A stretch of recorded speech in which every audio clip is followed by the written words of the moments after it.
Shalom, colegas do grupo.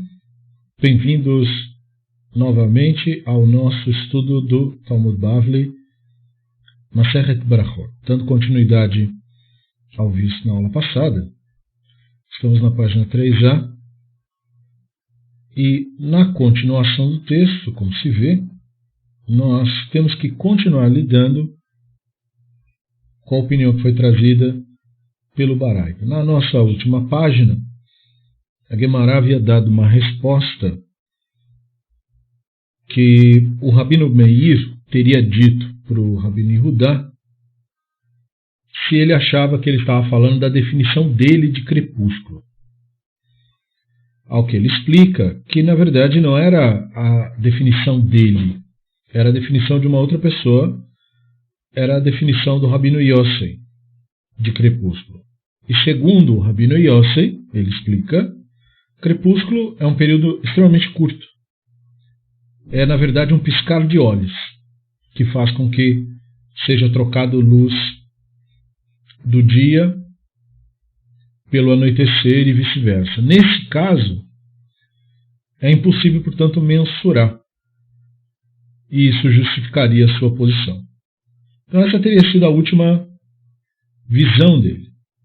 A Gemara prossegue no debate notando uma dificuldade. Por isso que a primeira palavra que aparece é kashia. Kashia quer dizer há uma dificuldade, e nesse caso a dificuldade é uma contradição. Né? Então o Baraita anterior cita a opinião do Rabino Meir de que o tempo para a recitação do Shema começaria quando os Kohanim fazem imersão antes de irem consumir sua terumá. Na Tosefta foi ensinado que o Rabino Meir mantinha que se começa a recitar o Shema a partir do momento em que as pessoas entrariam para jantar no começo do Shabat, na entrada, como nós falamos, do Shabat, né, no chamado Kabbalat Shabat. Né, quando você recebe o Shabat, tal, e aí você faz aquele jantar inicial. Então a Gemara responde, bom, isso aí é uma dificuldade. Kashia de Rabi Meir ad Rabi Meir. É uma dificuldade porque esses dois alunos aí dos Tanaim, citando o Rabino Meir, né, porque não é o Rabino Meir que está aqui, são pessoas que têm tradições do Rabino Meir, eles expressam opiniões distintas e atribuem essas opiniões ao Rabino Meir. Então é uma dificuldade. E o Talmud, com isso, já nos dá um pouco mais de luz sobre o cuidado com os materiais tradicionais. Né? Perceba que os dois ensinos são do Rabino Meir, mas eram ensinos distintos. Esse é o problema, né, por assim dizer, de você ter que lidar com tradições orais. Você pode ter várias versões da mesma coisa. Portanto, para que você determine o que quer que seja, você precisa ter um grau de certeza do que cada um falou e por que é que tem versões diferentes e quais as implicações destas versões distintas. Então, a Gemara nota essa dificuldade, aproveitando nota outra também. Então ela diz, do mesmo modo, a opinião do Rabino Eliezer, que é aquela opinião citada na Mishnah, contradiz a opinião atribuída ao Rabino Eliezer, citada no Baraita. Então, o que vimos? Vimos que na Mishnah, o Rabino Eliezer mantém que o tempo da recitação do Shema começa com o surgimento das estrelas, do tempo em que os Kohanim entram para comer sua terumá. Enquanto no Baraita, que lhe é atribuído a falta de que o tempo da recitação do Shema, é atribuída a fala de que o tempo da recitação do Shema começa quando o dia se torna santificado na véspera do Shabat. Então são visões, o que tudo indica, diferentes. Então a Gemara prossegue dizendo assim, bom, é que existem duas soluções possíveis para essas contradições. Então, ou os dois expressaram visões distintas, diferentes, de acordo com a opinião do Rabino Eliezer. E se você preferir, diga que a primeira cláusula da Mishnah, que diz que nós começamos a recitar o Shema quando os Kohanim entram para consumir a terumá, não era, na verdade, uma opinião do Rabino Eliezer. E aí, se você for seguir essa linha, então, apenas a segunda cláusula do texto é que seria dele, que no caso é a parte que diz até o final da primeira vigília. Então, quando o texto diz a pessoa recita o Shema até os Kohanim entrarem para consumir a terumá, e aí ela completa dizendo até o final da primeira vigília, então a opinião do Rabino Eliezer seria só essa frase, até o final da primeira vigília. Ele teria, portanto, emitido uma opinião sobre quando o tempo termina, mas não teria emitido uma opinião sobre quando o tempo começa. Então, uma visão consideraria que ele disse as duas coisas, e a outra visão que ele não disse. E aí, tudo bem. É muito interessante o Talmud apresentar isso como uma possível solução, porque isso, portanto, nos mostra a liberdade interpretativa dos sábios na hora de analisar textos recebidos tradicionalmente. E aí, chama a atenção, portanto, essa última cláusula, Ad Sof Ashmurah. Então, na Mishnah, havíamos aprendido que o Rabino Eliezer teria dito que se pode recitar o Shema vespertino até o final da primeira vigília. Então, nós temos toda essa questão aí, já que aproveitando que estamos falando do assunto, do que é isso aí, vigília. Então, nós falamos que na Bíblia hebraica, os meios de se dividir a noite eram feitos por essa linguagem de shumurá, de vigília. Então, a pergunta que se coloca é: quantos segmentos enquanto nós dividimos a noite? E aí por isso que tem até um comentário extra aqui no Steinsaltz, do Tosafot Arosh, que complementa com o seguinte argumento, né? Além disso, por qual motivo o Rabino Eliezer usa termos tão ambíguos para se expressar, em vez de se pronunciar de um modo mais claro? Esse comentário é pertinente porque o Talmud é um tipo de texto que presta atenção nas minúcias da linguagem. Nós queremos entender de fato o que foi dito. Vocês viram isso em aulas anteriores. Por que fala desse jeito? Por que se expressa desse modo se poderia se expressar de outro modo? A questão sempre é em busca da clareza. E aí a Gemara continua dizendo assim: bom, qual é afinal a opinião mantida pelo Rabino Eliezer? Se ele mantém que a noite consiste de 3 vigílias, então que diga claramente que se deve recitar o Shema vespertino até a 4 horas da noite e pronto. E se ele mantém que a noite consiste de 4 vigílias, então, novamente, que ele diga isso claramente e fala que tem que fazer o Shema até a 3ª hora da noite. Então, quer dizer, os sábios prezam pela linguagem clara. Não é nada de ficar te vergizando sem necessidade. O que é, afinal, o conceito? O que você quer expressar? E se você tem um texto e o texto não tem a linguagem clara, há de se perguntar por que não. Se eu poderia ter dito isso de uma forma simples e não o fiz, mas especialmente, se eu poderia ter dito isso de uma maneira simples e em outros locais eu o fiz, eu não fiz aqui, então há de se perguntar por que eu não fiz isso aqui. O que eu quero mais expressar. Então isso é uma lição sobre a Mishnah, uma lição sobre a análise textual de materiais da tradição judaica clássica. Por exemplo, você vai encontrar momentos no texto da Bíblia hebraica onde o texto se expressa claramente, sem enrolação, sem linguagem misteriosa. Fulano disse isso, fulano saiu de tal lugar e foi para tal lugar. Veja, então, os redatores, quaisquer que tenham sido as gerações em que eles viveram, eles sabiam dizer, basicamente, usar a linguagem humana e dizer o que aconteceu. O cara foi de tal lugar, saiu de tal cidade, parou em tal lugar, foi para outro lugar. Ok. Às vezes, então, você vai encontrar textos onde não está muito claro o que houve, o que aconteceu de fato. Né?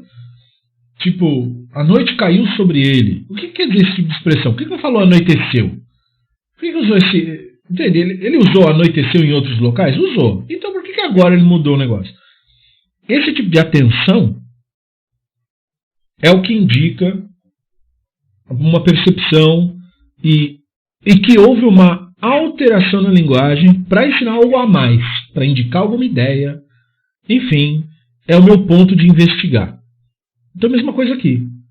Se ele queria dizer que a noite tem 3 vigílias, então por que não fala logo, ele decide chamar até a 4ª da noite? Pronto, eu entendi, tem 3 vigílias. Agora, se ele mantém que tem 4, então por que ele não falou até a 3ª hora? Aí eu já ia entender que é 4. Então por que não me ajuda a entender? O que ele quer mais? E aí nós temos que investigar, porque ele quer mais alguma coisa. Então a Guimarães responde, bom, na verdade, o Rabino Eliezer mantinha que a noite consiste de 3 vigílias. Portanto, se a noite consiste de 3 vigílias, cada uma tem 4 horas. E ele aplicava essa linguagem peculiar para ensinar. Aí sim vem por que ele falava desse jeito. O que ele queria ensinar?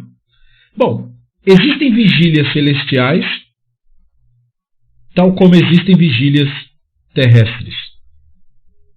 Como foi ensinado no Baraita. Rabbi Eliezer disse, a noite consiste de 3 vigílias. E em cada uma delas, o santo, bendito seja, se senta e ruge como um leão.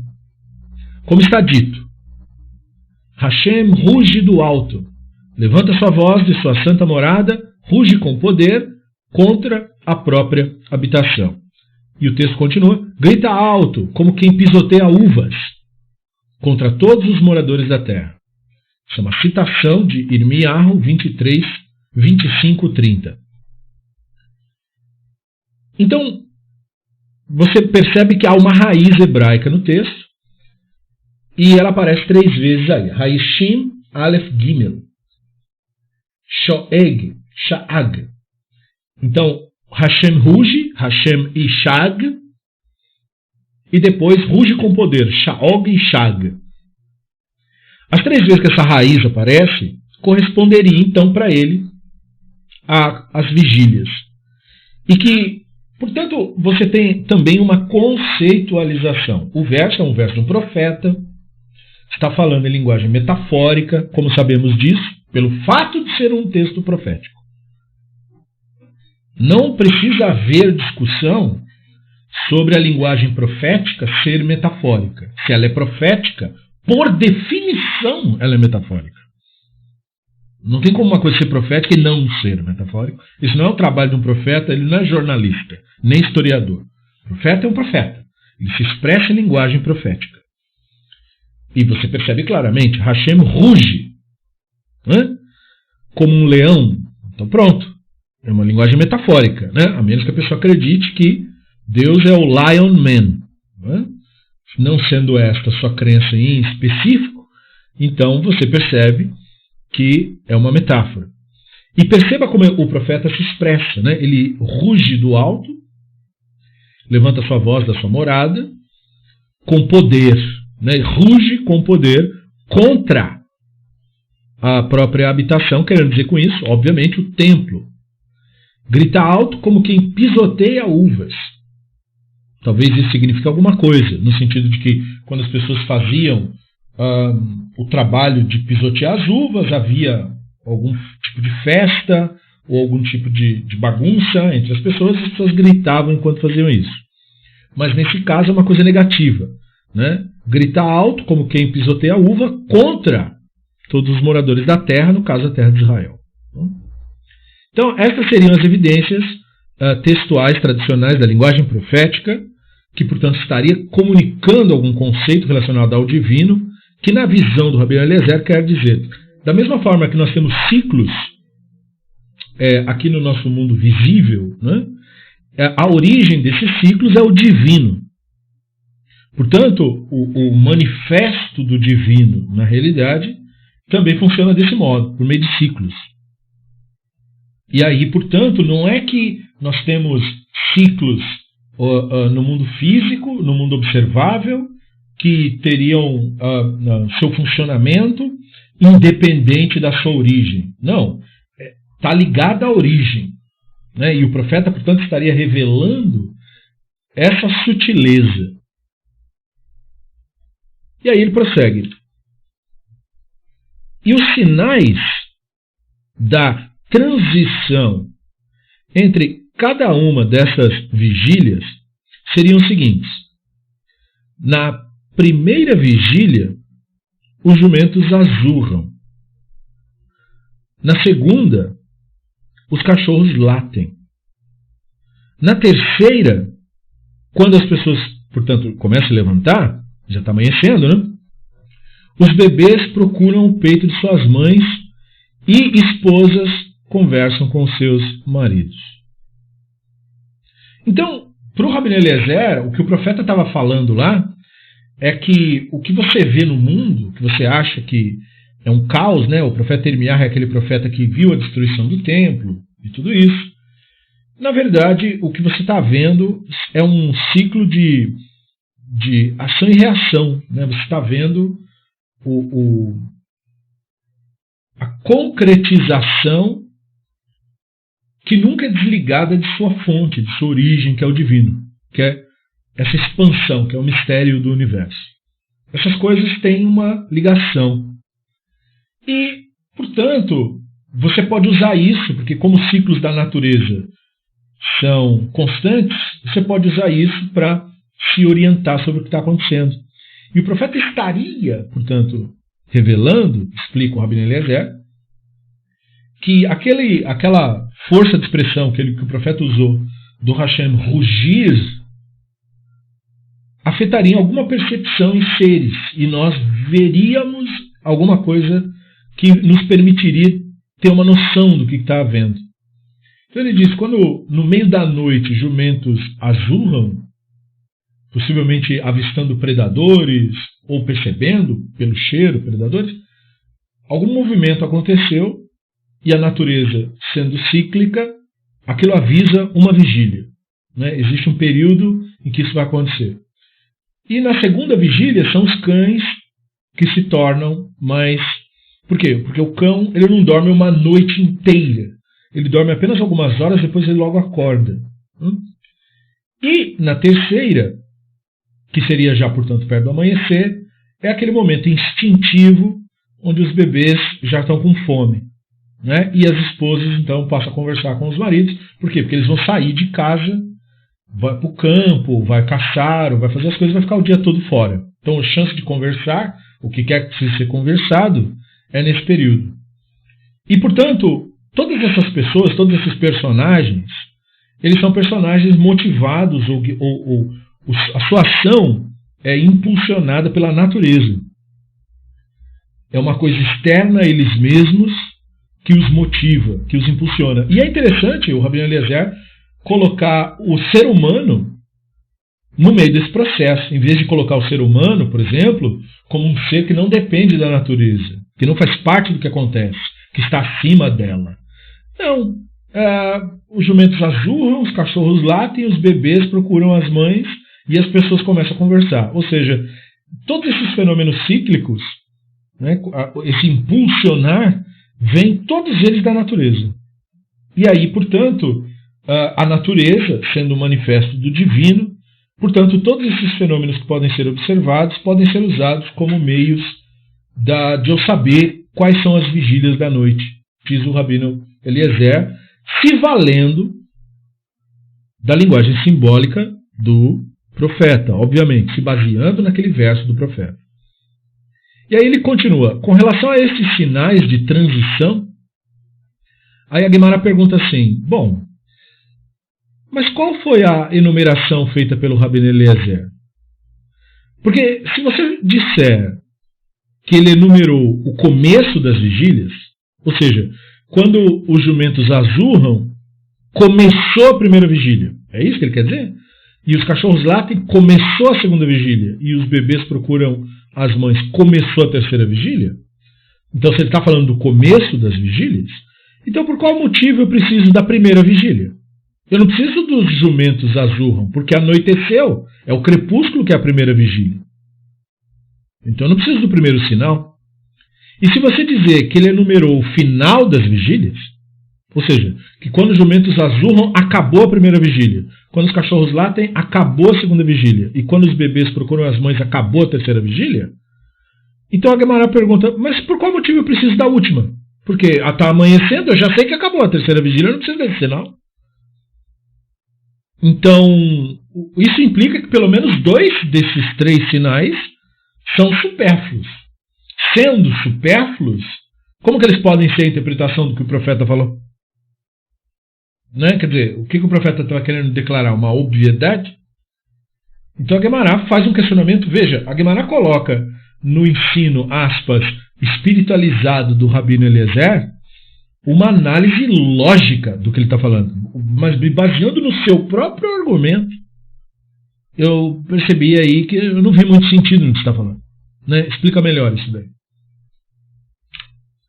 Então a Guemará responde, bom, em vez disso, né, em vez de raciocinar do jeito que estávamos, que aí nos leva a essa contradição, então diga que ele enumerou os sinais, estabelecendo o fim da primeira vigília, no primeiro sinal, o começo da última vigília, no último sinal, e aí, portanto, isso tornaria os 2 necessários, se a questão for essa, e o meio da vigília do meio.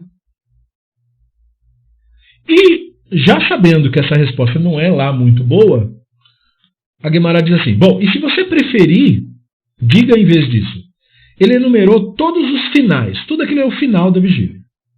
E aí se você disser que o final, que indica o término da última, seria desnecessário, porque o amanhecer seria muito mais adequado, eu diria que mesmo assim esse sinal continua útil. Então qual seria o resultado prático desse último sinal? Bom, por exemplo, ele seria relevante para quem recita o Shema quando está deitado numa casa escura, algo absolutamente comum no mundo antigo. A pessoa fazia uma casa de barro e não colocava janelas, circulação de ar, nada disso. Ficava tudo escuro. Né? Cobria a casa com palha ou com tecido, ou uma tenda, ficava tudo escuro. Breu total. Então a pessoa não sabe quando amanhece, ele não vai acordar com os raios do sol. Então serve para ele. Né? Como a pessoa não sabe quando vai amanhecer, ele também não vai saber o horário do Shema matutino. Então ela usa esse sinal. Quando a mulher estiver falando com ele, ou quando o bebê procurar a mãe, ou seja, ele vai acordar com o choro da criança, ou escutar a criança de alguém, ou a própria, então ele sabe que já acabou a última vigília e é hora dele recitar o Shema. Então, o que a Guemará fez? A Guemará pegou o ensino, novamente, né, da interpretação do Rabino Eliezer sobre um texto profético, e o que ela quer com isso, afinal? Eu quero algum benefício prático disso. Não quero ficar só nessa viagem, que o Hashem ruge. Veja, o Talmud nem foi discutir esse assunto aí. O que quer dizer o Hashem ruge? Né? Tá. O que eu quero de prático? O que eu quero de... O que isso vai me servir para quê isso daí? Aí deu um exemplo prático, até interessante. Não, a pessoa... É muito comum, a pessoa dorme num local totalmente escuro, quer saber o horário do Shema. Veja, esse é um mundo sem relógio, sem nada disso. Então, quando ele escutar os bebês chorando, pronto, o Shema da manhã começou, esse é um sinal. Aí a Guemará prossegue dizendo assim, o Rav Yitzhak Bar Shmuel disse em nome do Rav, a noite consiste de 3 vigílias. E em cada uma delas o santo, bendito seja, se senta e ruge como um leão. Ou seja, citando aquilo lá, né? Aquele trecho lá. Mas ele vai dar agora outro sentido para o que foi falado. Então, tem até um comentário do Tosafot Arosh que vai dizer por que ele ruge como um leão? Porque o serviço do templo era relacionado a essas mudanças nas vigílias. Então, ele ruge como um leão e diz, ai de mim! Isso me lembra, para quem acompanhou, um programa da TV Cultura apresentado pelo finado Antônio Abujanra, de abençoada a memória, e ele sempre, em muitos programas, ele começava com essa expressão, ai de mim! Né? Então o Hashem também falaria a mesma coisa, ai de mim!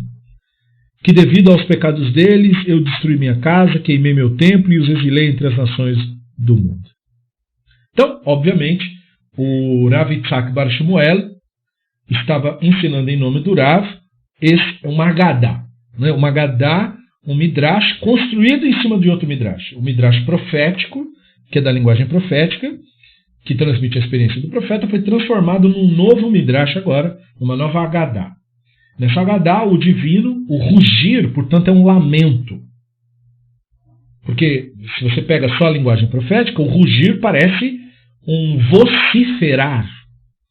Né? Eu decreto a destruição do templo. Então ele está colocando, não é um vociferar, não é nesse sentido, mas no sentido de que é um lamento. E esse lamento seria sentido, por assim dizer, por todos. Então quando o cachorro late, quando os jumentos ou quando os bebês fazem os seus sons, né? Quer dizer, o bebê chora. Né? A mulher conversando com o marido ou solicita alguma coisa, ou cobra alguma coisa, enfim. Então, não é um bom sinal. E esses sinais, portanto, são resultantes, por assim dizer, deste lamento. Ai de mim! E é muito interessante, por quê? Porque a destruição do templo, a destruição do santuário, gerou o que no judaísmo? Né? Gerou uma diminuição de relevância para toda a religião judaica. Tanto que é um dos motivos pelos quais o judaísmo acabou se mistificando, né? Ou seja, apelando, utilizando o recurso pobre do misticismo, da mentira, da mágica, para justamente continuar relevante aos olhos do povo comum. Por quê? Porque sem templo, sem a ritualística, sem os simbolismos, a boa parte daquela riqueza cultural foi inevitavelmente perdida. E o misticismo tenta suprir isto com suas invenções místicas emprestadas da gnose, principalmente. Então a Guemará inclui, aproveitando que se está fazendo adições de Agadot, de histórias, de folclores, ela inclui uma outra história, que tem a ver com a questão das vigílias, que vai enriquecer nossa reflexão sobre isso. Então a Guemará diz assim, foi ensinado no Baraita que o Rabino Yossi disse, certa vez eu estava caminhando numa estrada, quando eu entrei numa ruína, dentre as ruínas de Jerusalém, para rezar. Eu percebi que o profeta Elial, que abençoada a memória, veio e ficou de guarda na entrada, esperando eu terminar minha reza. Quando eu terminei de rezar, saí da ruína, Elial me disse, paz a você, meu mestre. Shalom Aleichem, Rabi. Eu respondi, paz a você, meu mestre e meu professor. Shalom Aleichem, Rabi Umori. E Eliyahu me disse, meu filho, por qual motivo você entrou nessa ruína? Eu respondi, para rezar. Ele me disse, mas você devia ter rezado no caminho, na estrada mesmo. Eu respondi, bom, eu não rezei no caminho porque eu temi que eu fosse interrompido pelos transeuntes passantes, não? Ele me respondeu, você devia então recitar uma oração abreviada. O Rabino Yossi então conclui, bom, naquele momento eu aprendi 3 coisas. Eu aprendi que não se deve entrar numa ruína. Eu aprendi que se pode rezar na estrada, no caminho. E eu aprendi que quando a gente reza no caminho, a gente tem que fazer uma reza abreviada. Então, esse Midrash é deveras interessante, porque ele traz uma série de conceitualizações. Né? Por exemplo, primeiro que Rabi Yossi. Né? Rabi Yossi está falando do Rabino Yossi ben Halafta. Ele foi um dos grandes Tanaim, tal. Viveu na geração anterior à redação da Mishnah. E, portanto, você tem assim, muitas citações dos ensinos do Rabino Yossi por praticamente todo o trabalho dos Tanaim. O pai dele, né, ele é Ben Halafta, o pai dele chamava Abba Halafta. Também era um grande sábio e tal, que, segundo se diz, não se sabe isso, mas segundo se diz, ele seria um dos descendentes do Yehonadav, filho de Rehav, que é mencionado em Malachim Bet 10:15, né? Segundo se diz. E o pai dele era um sábio, então ele foi aluno, na verdade, do pai dele. Mas ele acabou sendo discípulo do Rabino Akiva. E é evidente que ele foi discípulo do Rabino Akiva por ele dar justamente esse ensino, né? No qual ele vê o profeta Eliyahu. O profeta Eliyahu, vocês sabem, é aquele profeta bíblico, né? E depois da geração do Eliyahu é considerado, tratado na literatura rabínica, como um malach, isto é, como uma manifestação do divino. Ou seja, é muito possível que essa pessoa com quem ele interagiu, se é que houve alguma pessoa, tenha sido, na verdade, um morador, porque mesmo com Israel destruído e tal, sempre houve comunidades judaicas né, vivendo, mesmo que em condições precárias, em Jerusalém, naqueles locais. E pode ter sido uma dessas pessoas, né, que, devido ao fato de ter falado o que falou, ele interpreta como, isso é uma intervenção divina. E a linguagem de uma intervenção divina nesse sentido, de um malach, é um profeta Eliyahu. Por quê? Tem essa questão da moral ou do direcionamento para a melhor prática da religião. Então, tem muitas histórias no Talmud sobre isso, sobre essa presença de uma, aspas, revelação do profeta Eliyahu. Então o profeta Eliyahu é visto pelos sábios do Talmud como um recurso linguístico para toda vez que há uma grande percepção de alguma coisa relacionada aí à religião, um grande entendimento. E note, né, que o grande entendimento obtido é deveras um entendimento interessante, né, porque em vez de ele apontar para um rigor, para um fanatismo, ele aponta no sentido oposto, né? Quer dizer, um grande ato de devoção a uma pessoa que vai peregrinar para Jerusalém é a pessoa entrar numa ruína, né, em memória às pessoas que morreram, né, na destruição causada pelos romanos, e a pessoa ir lá e rezar e considerar aquele local sagrado, em respeito ao divino, em respeito às pessoas falecidas, enfim. Veja, né, uma série de motivações que poderiam apontar na direção de vai lá, entra mesmo, o lugar é sagrado, Deus vai proteger. Daí vem o profeta, né, ou seja, a figura entendida como tal, e diz assim, não, você não deve entrar numa ruína, você não deve se arriscar por causa de religião. Então, realmente o ensino de espiritualidade de fato, perceba, porque aponta na direção da lucidez, da razão e do bom senso. Né? Você não deve se arriscar a entrar em ruína. Né? Não deixa a sua devoção fazer isso com você mesmo. Você achou que não deveria, não vou rezar no caminho porque vão me interromper. Pode rezar no caminho, não há problema em fazer isso. E se você vai fazer isso, e você está preocupado com a interrupção, reze uma reza abreviada. Não é porque você vai falar um monte, que você vai chegar mais perto do divino. Não é assim que funciona. Não, o entendimento do divino pode ocorrer num instante. Um estalo de lucidez. Portanto, o ensino é de fato pertinente. E vários momentos desses momentos de grande percepção são expressos na linguagem dos sábios como a aparição do Eliyahu. Né? Então é bem interessante isto, né? Porque veja, ele entra numa ruína de Jerusalém.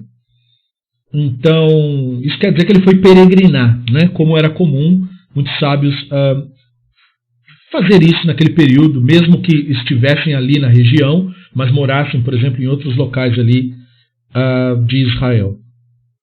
E você percebe que ele estava preocupado em não rezar fora dali para não ser interrompido, mas o profeta, como ele percebeu a presença do profeta, de certo modo, inclusive alguns interpretam como uma interrupção.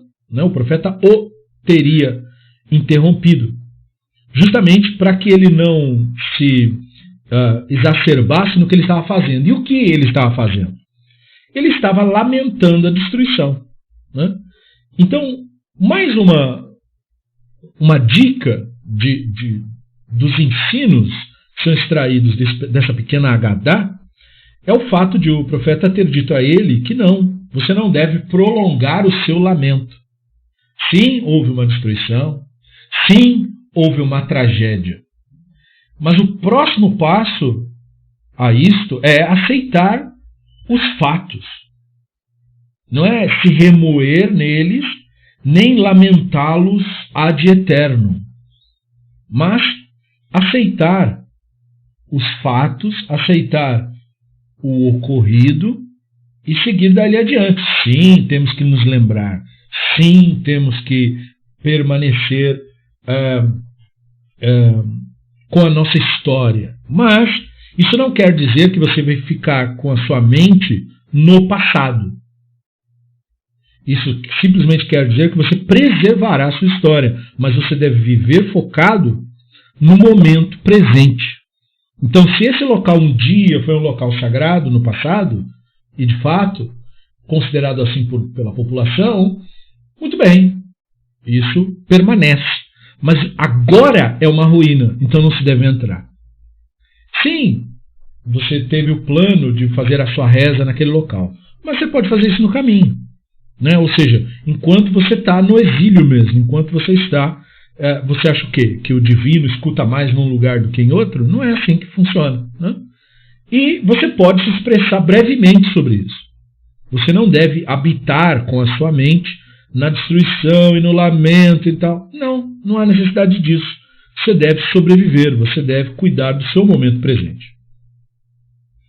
Então, são conceitos que são brevemente derivados dessa pequena Agadá, desta importante Agadá. Então, por isso ele aprende disso. Né? Não se deve entrar em ruína, pode se rezar no caminho, e quem fizer isso tem que fazer isso de maneira breve. Então, fala assim, depois dessa introdução, né, dessa Agadá, o Rabino Yosef continuou dizendo assim, o profeta Eliyahu disse a mim, qual foi a voz que você ouviu na ruína? Ou seja, mostrando qual foi a percepção tida ali, não é? Qual foi a voz que você ouviu na ruína? Então, pressupondo que houve algum tipo de voz, algum tipo de experiência subjetiva.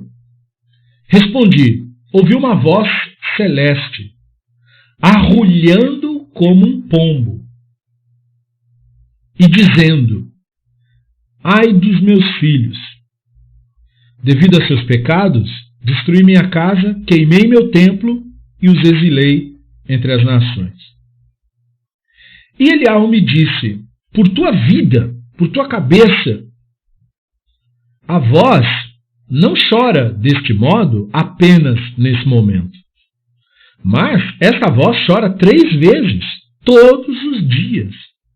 E além disso, todo o tempo em que a grandeza divina é evocada, como quando Israel entra em sinagogas e casas de estudo e responde à reza do Kadish, que tem a frase que diz Yesh me rabal mevorach leolam lealmi almayah, né? Possa seu grande nome ser exaltado, ser magnificente, elevado por todos os pelo que há de mais alto, o santo, bendito seja, meneia a cabeça, né? Como quem diz, né? Meneia a cabeça e diz, feliz é o rei que é louvado assim em sua casa, com grande ardor do pai exilado de seus filhos.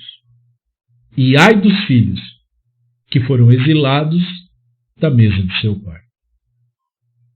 Então esse Midrash continua com essa forte expressão de que o Midrash quer colocar que a imagem do divino foi afetada pelo que ocorreu. Não é só o povo de Israel, por assim dizer, que foi afetado pelo que ocorreu, pela destruição do templo, exílio, sofrimentos e tal. Israel deve ter consciência de que a própria concepção do divino, outrora nutrida, foi afetada por isso. Não se vê mais o divino da mesma maneira no antes e depois de tais tragédias. Então, veja como isso corrobora com o dito anteriormente, né? O divino dizendo, ai de mim! E agora o paralelo, ai dos meus filhos. Certamente a destruição do templo, o fim do judaísmo ritual, ele causou uma mudança de paradigma, uma mudança de perspectiva. Ele obrigou a uma reinterpretação do judaísmo como um todo. Mas mais do que isso, ele alterou, e isso de maneira irreversível, a visão ou o modo que nós temos que lidar com o divino. O divino teve a sua imagem diminuída.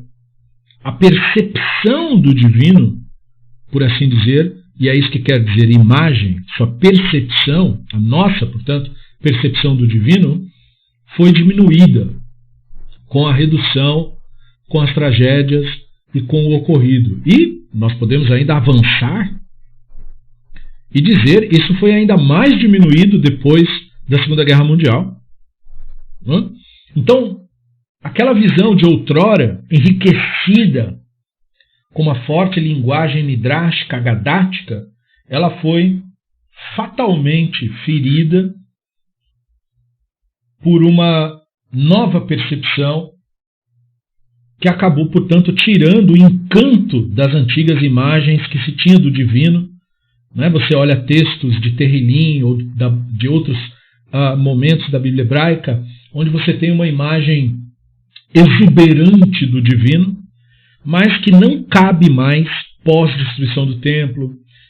Depois da destruição do primeiro templo, a imagem do divino é drasticamente diminuída, a percepção do divino mas ainda persiste. Depois do segundo, mais fortemente, os rabinos restauram o judaísmo com uma nova narrativa, e depois de todas as tragédias posteriores, a Inquisição, pogroms e a Segunda Guerra Mundial, e aí então a imagem do divino é novamente alterada, portanto, novamente o divino, ai de mim, no sentido de que a percepção humana do divino vem sendo fortemente diminuída.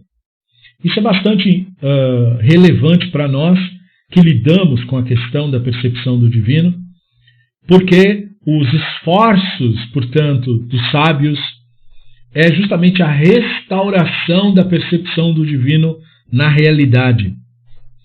E esta percepção é indicada como estando diminuída através dessas linguagens midráshicas. Eu destruí o meu templo. Veja, a destruição do templo não é atribuída aos estrangeiros, a destruição do templo não é atribuída à força do mal, não, é atribuída à própria divindade. Isto é, a divindade se traduz nos fatos. E aí isso causou, é claro, os fatos, portanto, dos quais somos todos participantes. Ai dos meus filhos, devido aos seus pecados, eu destruí minha casa. É como se estivesse dizendo que essas coisas são inevitáveis. Aquilo foi inevitável. E tendo sido inevitável, porque foi uma questão de que as próprias ações das pessoas construíram isso, e, portanto, a reação, por assim dizer, do divino foi inevitável, então, grande coisa foi perdida, uma tragédia ocorreu, e há, portanto, um anseio da nossa parte, e também, portanto, esta percepção nota que há esse anseio também do divino, da restauração disso. Por isso, feliz é o rei que é louvado assim em sua casa. Ou seja, por mais que Israel se esforce e ainda continuar perpetuando uma visão positiva do divino, essa visão está maculada e não é senão uma sombra daquilo que um dia foi. Ainda, portanto, distantes da percepção do divino. Então, se é grande a dor do pai pelo exílio dos filhos, ou seja, se a imagem do divino, se a percepção do divino foi fortemente alterada pelo que aconteceu, ai dos filhos que foram exilados da mesa do pai. Então, ai do ser humano quando a sua percepção do divino é diminuída de maneira drástica, porque ele também perde sua noção de existência, perde seu sentido de propósito existencial, perde seu chão né? E tendo, portanto, que reconstruir isso de uma outra maneira. E aí, os sábios ensinaram, para finalizar, por 3 razões não se deve entrar numa ruína. Então veja, de toda essa conceitualização mais profunda, os sábios querem extrair o prático. Tudo isso é belíssimo, são reflexões pertinentes, mas ainda eu quero o prático disso. Então os sábios ensinaram, por 3 razões não se deve entrar numa ruína. A, por causa de suspeita. B, por causa do risco de colapso. C, por causa dos mazikim, expressão que quer dizer aqueles que causam dano.